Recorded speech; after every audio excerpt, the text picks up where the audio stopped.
मानसिकता है, एक ही विचारधारा है कि बाबा साहब के संविधान को खत्म कर दिया जाए और मनुस्मृति लागू कर दी जाए। जिस तरीके से अहिर, गडरिया, पासी, तेली, कुर्मी, चमार, लोहार जिस तरीके से अपने काम में लगा हुआ था, आज वो कुर्सी पर बैठना चाहता है, क्षेत्र का विधायक बनना चाहता है, एमपी बनना चाहता है, संसद में बैठना चाहता है, ये इनको देखा नहीं जाता। लालू जी इसीलिए जेल में है, इसीलिए उनके साथ जुर्म हो रहा है। इसने संविधान के छेड़खानी को देख करके अपने ऊपर जो हनन हो रहा है, आधिकारिक हनन हो रहा है उनका, उस पर जो आवाज नहीं उठा रहा है वो आदमी बिल्कुल ठीक है, उस पर कोई दिक्कत नहीं है। जो जुल्म जाति के खिलाफ आवाज बुलंद कर रहा है वो मार दिया जाएगा।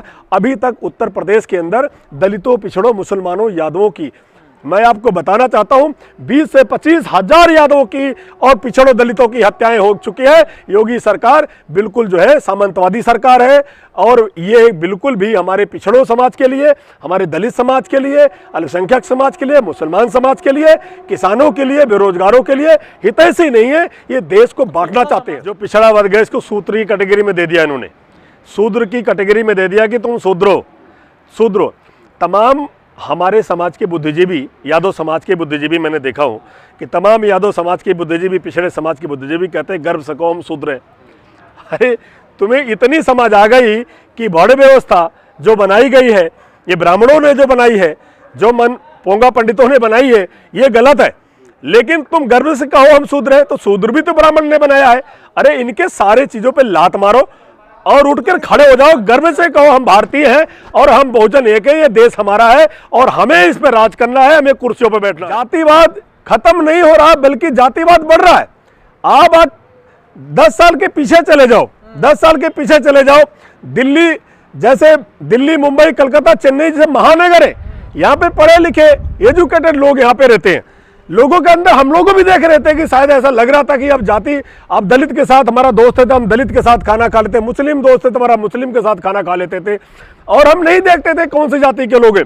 लेकिन आज हिंदू हिंदू करके जो है इस देश को जो है ना बर्बाद किया जा रहा है, जबकि इस देश में सभी जाति, सभी धर्मों का बराबर योगदान है, सभी का सम्मान होना चाहिए और सभी को जो है, सभी को शहादत का सम्मान करना चाहिए। सभी लोगों का अधिकार है, सभी लोगों का योगदान है इस देश के अंदर।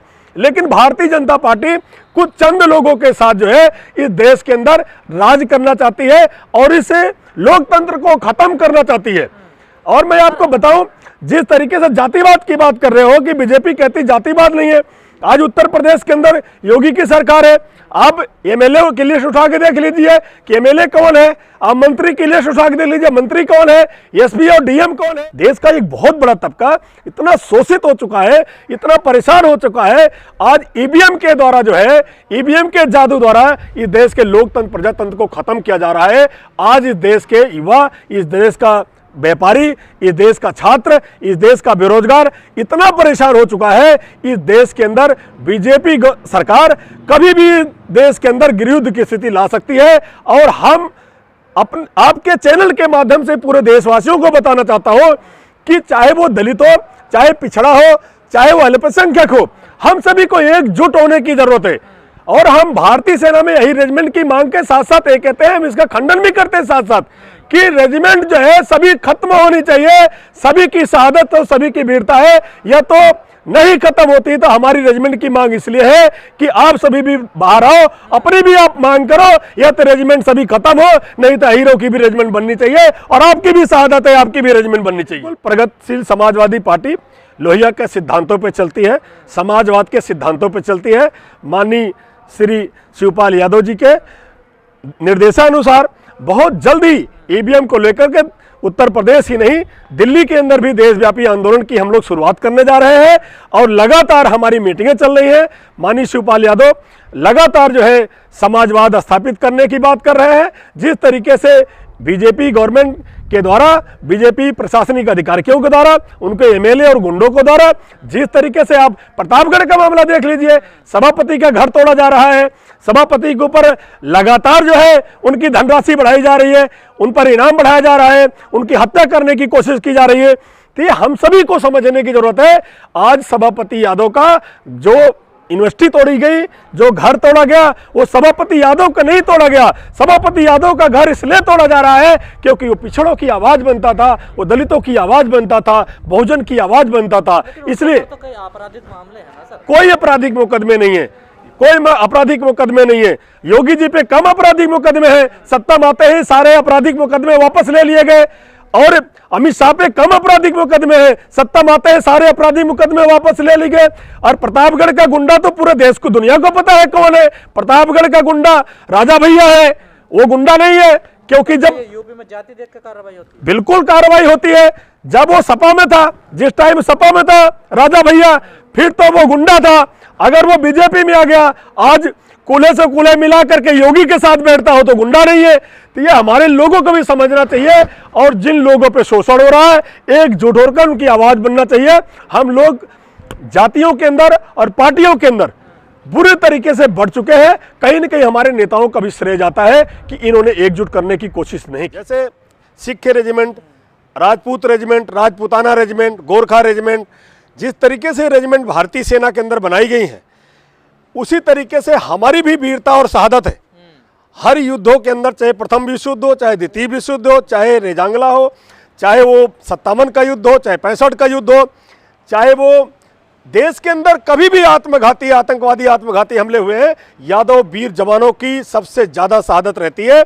दूसरी तरफ ये हम कहना चाहते हैं कि आपने बहुत सवाल किया कि दूसरी जाति के लोग भी अपनी रेजिमेंट की मांग उठाएंगे। तो मैं कहता हूँ भारतीय सेना के अंदर या तो वही रेजिमेंट, हमारी सबसे ज़्यादा शहादत है, या तो वही रेजिमेंट बना दी जाए। नहीं तो भारतीय सेना में जो जातिवाद क्षेत्रवाद है, अंग्रेजों के समय से जो जातिवाद क्षेत्रवाद है, उस जातिवाद क्षेत्रवाद को तत्काल प्रभाव से खत्म कर देना चाहिए। नदियों और पहाड़ों और शहीदों के नाम पर रेजिमेंट बनानी चाहिए। यादव भी कहीं न कहीं अंधविश्वासों में उलझा हुआ है। उसे सुधारने तो दो मुझे कम से कम जाति संगठन के द्वारा उसे सुधारने तो दो, कम से कम से अंधविश्वास से दूर लाने दो, उसे जागरूक करने दो। जब वो जागरूक हो जाएगा तभी तो हम आपके साथ पूरी लड़ाई लड़ पाएंगे। अभी तो पूरा जो है बड़े बड़े एमपी और मिनिस्टर, बड़े बड़े पार्टी के राष्ट्रीय अध्यक्ष, बड़े बड़े लोग जो हैं, जिन्हें बड़े बड़े लोग का मतलब जिन्हें समाज जिनके पीछे चलना चाहता है, आज वो खुद मानसिक रूप से कहीं न कहीं ब्राह्मणों के गुलाम है। आज वो अंधविश्वास के शिकार है। कम से कम अपने निचले तबके यादव को हम निकाल करके आप के बीच में मॉडल रखना चाहता हूं कि हमारा यादव समाज अंधविश्वास से निकल रहा है और शैक्षिक रूप से मजबूत हो रहा है और सामाजिक रूप से मजबूत हो रहा है। हम सभी पिछड़े दलितों के साथ एकजुट होकर इस देश में काम करना चाहते हैं और 2024 के अंदर बहुजन की सरकार इस देश के प्रधानमंत्री, गृह मंत्री, रक्षा मंत्री बनाने का काम प्रगतिशील समाजवादी एक बहुत बड़ी ताकत के रूप में इस देश में एक प्रखर रूप से कार्य करेगी। और आप सभी के सामने, आप सभी भाइयों के सहयोग की अपेक्षा है कि आप हमेशा हमारी बात को आगे पहुंचाने का काम करेंगे।